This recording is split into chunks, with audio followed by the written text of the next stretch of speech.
Olá! Se você realizou uma cirurgia bariátrica e está se programando para realizar cirurgias de contorno corporal, fica comigo nesse vídeo.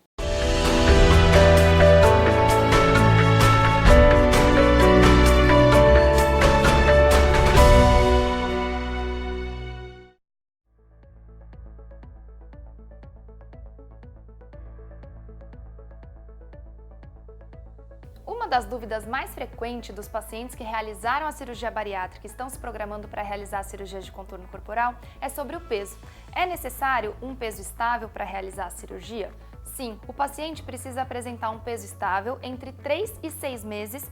Por quê? Obviamente, na cirurgia de contorno corporal, o cirurgião plástico ele trata a flacidez, o excesso de pele, o excesso de gordura, que acabou ficando como resultado do emagrecimento. E, obviamente, se o paciente mantiver a perda de peso no pós-operatório, vai apresentar uma perda de resultado estético. Então, o ideal é ter um peso estável no momento da realização da cirurgia.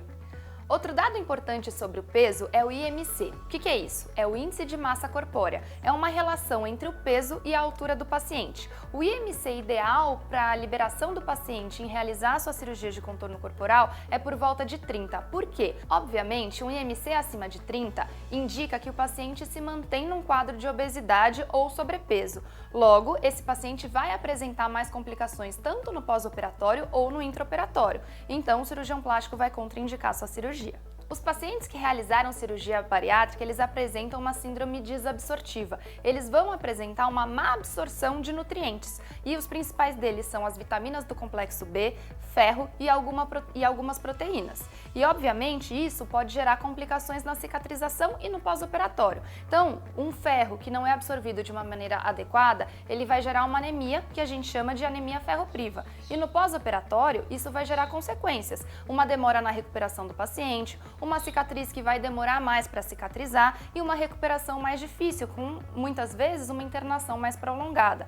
A diminuição da absorção de proteínas e até mesmo de vitaminas vai gerar uma consequência também na recuperação e na cicatrização das cirurgias corporais. Essa alteração nutricional, ela deve ser diagnosticada antes da cirurgia. Tanto o cirurgião plástico como o cirurgião do aparelho digestivo vão indicar para o paciente alguns polivitamínicos ou alguns suplementos que vão corrigir essas alterações. Então fique atento, faça os seus exames de pré-operatório, obviamente, para corrigir todas essas alterações antes da cirurgia.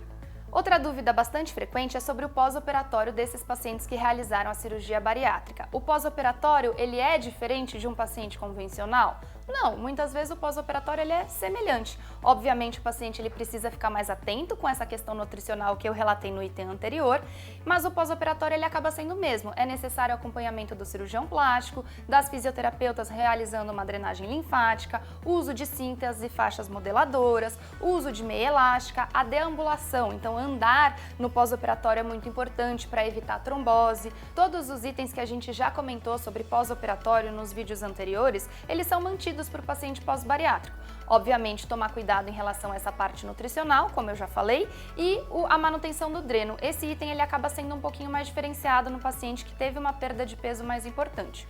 Quanto maior a perda de peso, mais flacidez, maior o descolamento cirúrgico durante o procedimento. Logo, esse paciente ele vai apresentar um débito de dreno maior. O que é isso? Uma produção de líquido no pós-operatório, que é o que a gente chama de seroma, ele acaba sendo maior, justamente pela flacidez, pelo excesso de tecido gorduroso, pelo excesso de descolamento na cirurgia. Então, o dreno ele vai permanecer no paciente por um tempo maior do que num paciente convencional. Então, essa é uma diferença muito importante no pós-operatório. No vídeo de hoje eu falei sobre os detalhes de cirurgia corporal no paciente pós-bariátrico. E se você ainda tem alguma dúvida, deixe seu comentário aqui para a nossa equipe que a gente irá responder. Até o próximo vídeo.